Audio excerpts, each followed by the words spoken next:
तो आपके 12th exam हो गए हैं, बहुत ही जल्दी स्कोर कार्ड आने वाला है और बहुत ही जल्दी अगेन आप अपनी लाइफ के नेक्स्ट स्टेप पे जाने वाले हैं। कौन सी यूनिवर्सिटी में जाना है, कौन से कॉलेज को ज्वाइन करना है, ये आपकी लाइफ का one of the most important discussion होता है, बहुत इंपॉर्टेंट डिसीजन भी होता है। इसलिए आप इसके पीछे इतना थॉट प्रोसेस लगाते हैं, पर उसमें कैसे अप्लाई करना है, क्या उसका प्रोसीजर होगा, ये बहुत सारे बच्चों को नहीं पता होता है। इसलिए आज के इस वीडियो में मैं आपको बताने जा रही हूँ एक ऐसी एग्जाम के बारे में जिसके थ्रू आप अलग अलग यूनिवर्सिटीज के चक्कर नहीं लगाएंगे, बल्कि एक एग्जाम के थ्रू सारी यूनिवर्सिटीज में अप्लाई कर सकते हैं। Yes, this is about the common university entrance test, जिससे आप सिर्फ सेंट्रल ही नहीं बल्कि स्टेट यूनिवर्सिटीज में भी अप्लाई कर सकते हैं। इसके पहले ये प्रोसीजर और ज्यादा हेक्टिक हुआ करता था, but now it has been made easier since the last year. So आज के इस वीडियो का टारगेट यही है कि मैं आपको बताऊं अबाउट CUET क्या है, उसका एलिजिबिलिटी क्राइटेरिया, उसका सिलेबस, उसके कैलेंडर के बारे में, कुछ बुक सजेशंस के साथ साथ कुछ ऐसे टिप्स एंड ट्रिक्स जो आपको एग्जाम में मदद करें। तो मेक श्योर आप इस वीडियो को पूरे एंड तक देखें। चलिए वीडियो को शुरू करते हैं। Here in learn with Finology with me Himanshi. So going by the full form, ये है कॉमन एंट्रेंस यूनिवर्सिटी टेस्ट, यानी कि हर अलग अलग यूनिवर्सिटी के लिए एक कॉमन एंट्रेंस टेस्ट होगा। ये एक ऑल इंडिया बेसिस पे होने वाला टेस्ट है जिसे नेशनल टेस्टिंग एजेंसी ऑर्गेनाइज करेगी या कंडक्ट करेगी। अब सिर्फ अंडर ग्रेजुएट ही नहीं, postgraduate, diploma courses, research programmes, इन सभी के लिए ये टेस्ट कंडक्ट किया जाएगा। किसी भी तरीके के अपडेट के लिए आप इन दो वेबसाइट्स को चेकआउट कर सकते हैं। एक स्पेसिफिकली NTA की है और एक स्पेसिफिकली CUET के लिए है। अब क्योंकि ये पिछले साल ही रोल आउट हुआ है तो उतने रजिस्ट्रेशंस पिछले साल नहीं थे। अब थोड़ी अवेयरनेस बढ़ गई है, जैसे कि ऐसे सारे वीडियोस के थ्रू, तो और ज्यादा रजिस्ट्रेशंस आ गए हैं और ज्यादा लैक्स में बच्चे इसमें अपीयर कर रहे हैं, तो डेफिनेटली कंपटीशन और ज्यादा बढ़ जाएगा। अब इसके कैलेंडर की बात करें तो जो रजिस्ट्रेशन है वो फिलहाल क्लोज हो चुके हैं। कुछ वक्त पहले ही थोड़े दिन के लिए इसका विंडो ओपन किया गया था, तो आई रियली होप कि आपने अपीयर कर लिया है, इस फॉर्म को भर दिया है।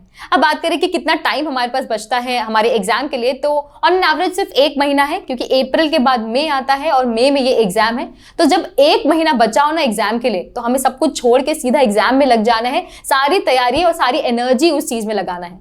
तो आपको आपकी तैयारी के लिए कैसे और वीडियोस चाहिए, मुझे जरूर आप बताइए कमेंट सेक्शन में, ताकि आपकी तैयारी हम और बेहतर कर सके। तो कौन ये एग्जाम दे सकता है, कौन नहीं, की अगर बात करें तो कोई भी एग्जाम दे सकता है, गिवन कि अगर आपने 12th क्लास पास कर ली है।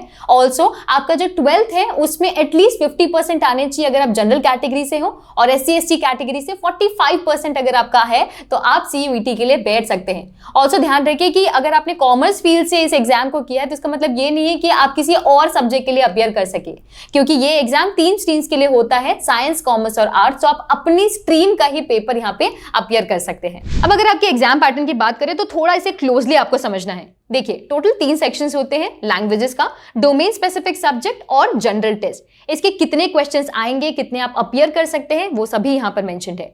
अब जो जनरल टेस्ट है वो मैंडेटरी नहीं होता है, सिर्फ कुछ यूनिवर्सिटीज की डिमांड होती है, but I would still recommend कि आप इस टेस्ट को जरूर दें। जो डोमेन स्पेसिफिक सब्जेक्ट है वो ये सभी होते हैं, इतने सारे डोमेन स्पेसिफिक सब्जेक्ट्स में से आप उठा सकते हैं, पर याद रहे कि ये आपके कोर सब्जेक्ट्स होने चाहिए जो आपने 12th क्लास में अपीयर किया हो या फिर उसकी पढ़ाई की हो। लैंग्वेजेस की बात करें तो सेक्शन 1A में ये सभी लैंग्वेजेस हैं और सेक्शन 1B में ये सभी। सेक्शन 1B में से भी आपको टेस्ट तभी देना है अगर आप आगे इसकी डिग्री परस्यू करने जा रहे हैं। अब जो मैक्सिमम सब्जेक्ट्स आप अपीयर कर सकते हैं वो टोटल 10 हैं। अब उसकी कॉम्बिनेशंस की बात करें तो वो कुछ इस तरीके से हो सकता है, यानी कि आपके कुछ परम्यूटेशंस एंड कॉम्बिनेशंस दिए गए हैं कि इतना मैक्सिमम ही आप डोमेन से उठा सकते हैं या लैंग्वेज से उठा सकते हैं, उससे ज्यादा नहीं कर सकते, पर हाँ उससे कम जरूर कर सकते हैं। अब अगर लैंग्वेज की बात करें तो कि आप कौन सी भाषा में अपीयर करें, तो आपके लैंग्वेज टेस्ट के अलावा बाकी सभी एग्जाम 13 लैंग्वेजेस में अवेलेबल होंगी, यानी कि जब आप अपीयर कर रहे हो तो आपको अपना पेपर मीडियम उस पर मेंशन कर देना है। इसी तरह जो जनरल टेस्ट है वो बाइलिंगुअल अपीयर होगा, जिसमें आपकी चूज की हुई लैंग्वेज प्लस इंग्लिश में वो होगा। तो इतना देखने के बाद आई थिंक आपको हल्का फुल्का नॉलेज तो हो ही चुका है कि इसका जो एग्जाम पैटर्न है वो किस तरीके का होगा।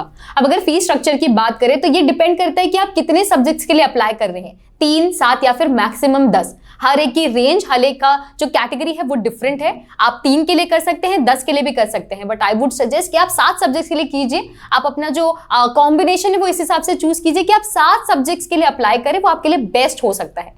अब इस एग्जाम की बेस्ट बात एक्चुअली ये है कि ये MCQ पैटर्न में होगा, यानी कि क्वेश्चन होंगे, कुछ ऑप्शंस दिए होंगे, वो आपको टिक करना है।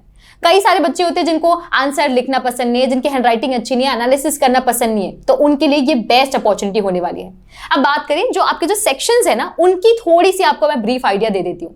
फॉर एग्जाम्पल अगर इंग्लिश की बात करें या फिर जो आपका लैंग्वेज टेस्ट है स्पेसिफिकली उसकी बात करें, तो आपका जो लैंग्वेज की समझ है, आपकी फ्लुएंसी कितनी है, आपका कॉम्प्रिहेंशन कितना अच्छा है, आपकी ग्रामर कितनी अच्छी है, फ्रेज रिप्लेसमेंट कैसा है, वो यहाँ पे एक्चुअली देखा जाएगा। आपकी जो लैंग्वेज है उस पर पकड़ कितनी है वो देखा जाएगा। जो दूसरा है वो डोमेन स्पेसिफिक सब्जेक्ट है, यानी कि हर डोमेन का, फॉर एग्जांपल इकोनॉमिक्स है, हर एक सब्जेक्ट का आपको एक एग्जॉस्टिव सिलेबस दिया गया है। जैसे कि 11th 12th में इकोनॉमिक्स के सब्जेक्ट डिवाइडेड होते हैं, पर अगर आप इसका सिलेबस देखें तो इकोनॉमिक्स में micro, macro plus Indian economy तीनों चीजें हैं। तो मेक श्योर कि आप अपना जो सिलेबस है उसे अच्छे से चेक कर लें। जो तीसरा है वो है जनरल टेस्ट का। इसमें आपकी जो जनरल अंडरस्टैंडिंग है वो दिखी जाएगी, जैसे करंट अफेयर्स हो गया, mental aptitude, numerical aptitude, quantitative हो गया, रीजनिंग हो गया, इन सारी चीजों की समझ इसमें देखी जाएगी। तो अगर आप इन सारी चीजों में कॉन्फिडेंट है पर जनरल अफेयर्स या फिर करंट अफेयर्स में आप थोड़ा सा मात खा जाते हैं, देन मेक श्योर कि आप इन दोनों कोर्सेज को चेकआउट जरूर करें। ये बहुत ही अफोर्डेबल कोर्सेज है, जिसमें सिर्फ 700 और 2000 में आप टेक्स्ट के थ्रू या वीडियो के थ्रू अपने सारे करंट अफेयर्स को कंपाइल कर सकते हैं। बहुत ही जल्द हम इन कोर्सेज को अपडेट करने वाले हैं, तो इनके प्राइसेस बढ़ सकते हैं। तो मेक श्योर कि आप इसमें एनरोल कर ले, ताकि पूरे साल भर की तैयारी आपकी बहुत ही अफोर्डेबली हो सके। अब सबसे पहले तो आपने सिलेबस देख लिया है, उसके बाद आपको प्रीवियस ईयर पेपर देख लेना है और फिर अपनी तैयारी शुरू करनी है, जिसके लिए आप कुछ बुक्स और पब्लिकेशंस को रेफर कर सकते हैं, जैसे कि किरण पब्लिकेशन, ओसवाल बुक्स या दिशा पब्लिकेशन। इन सभी में अलग अलग तरीके से सभी एमसीक्यूज को एक साथ कंपाइल किया गया है। जैसे कि अगर किरण पब्लिकेशन की बात करें तो एक ही बुक में सारे सेक्शंस आपको एक साथ मिल जाएंगे, वहीं ओसवाल बुक में हर सेक्शन का अलग अलग सेपरेट बुक दिया गया है। तो आप अपनी जरूरत के हिसाब से इन बुक्स को रेफर कर सकते हैं। Now we come to the point कि थोड़े टिप्स एंड ट्रिक्स देख लेते हैं for how to appear CUET and the points to remember for it. सबसे पहले बच्चे क्वेश्चंस पूछते हैं कि कौन सी यूनिवर्सिटी में मुझे अप्लाई करना चाहिए, तो आप अपना डोमेन देख लीजिए और सिर्फ एक यूनिवर्सिटी नहीं, ज्यादा से ज्यादा यूनिवर्सिटीज में आपको अप्लाई करना है। दूसरा क्वेश्चन होता है कि मुझे कितने सब्जेक्ट्स में अपीयर करना चाहिए, तो मेरे हिसाब से आपको जो 6 सब्जेक्ट का रेंज है वो एकदम सही होता है। लैंग्वेज का 1 ले सकते हैं, डोमेन से आप 4 ले सकते हैं और जनरल टेस्ट, ये जो कॉम्बिनेशन है एकदम परफेक्ट है। अगर आपको कुछ समझ नहीं आ रहा है तो 6 सब्जेक्ट के साथ definitely you can go for it. Then how to start with it, मैंने हर वीडियो में यही बोला है, हर प्रिपरेशन वीडियो में मैंने यही बोला है, सबसे पहले आपको सिलेबस देखना है, प्रीवियस ईयर पेपर देखना है फिर आपको शुरू करना है अपने ऑथेंटिक बुक्स के साथ। जैसे कि ये जो एग्जाम है ये गवर्नमेंट बॉडी कंडक्ट कर रही है, तो गवर्नमेंट ऑथेंटिकेटेड बुक्स यानी कि NCERT का वेटेज सबसे ज्यादा बढ़ जाता है। तो आप जो भी एग्जाम के लिए प्रिपेयर कर रहे हो, जो भी सब्जेक्ट के लिए प्रिपेयर कर रहे हो, मेक श्योर कि सारी की सारी NCERT आप घोट के पी लें। ऑल्सो जो इसके डिलीटेड चैप्टर्स है मेक श्योर कि आप वो भी कंप्लीट करें, तो ये बहुत इंपॉर्टेंट है। फिर आपको मॉक लगाना है, प्रीवियस ईयर पेपर देना है, पब्लिकेशंस लेना है, दूसरी यूनिवर्सिटीज के पेपर भी आप उठा के उसे अपीयर कर सकते हैं। और एग्जाम के दौरान एक टिप डेफिनेटली याद रखिए कि हर क्वेश्चन को 10 सेकंड के ज्यादा आपको नहीं देना है। अगर आपको लगता है कि वो आपसे सॉल्वेबल नहीं है, आपके रेंज के बाहर है, then you can skip that question. तो ये तो बात है सिर्फ CUET के बारे में, और भी बहुत सारी कॉम्पिटिटिव एग्जाम्स होती है, जैसे कि बैंकिंग हो गया या UPSC। इन सभी में ऑब्जेक्टिव बेस्ड क्वेश्चंस या फिर MCQs ही आते हैं मोस्टली ऑन एन एवरेज अगर देखा जाए।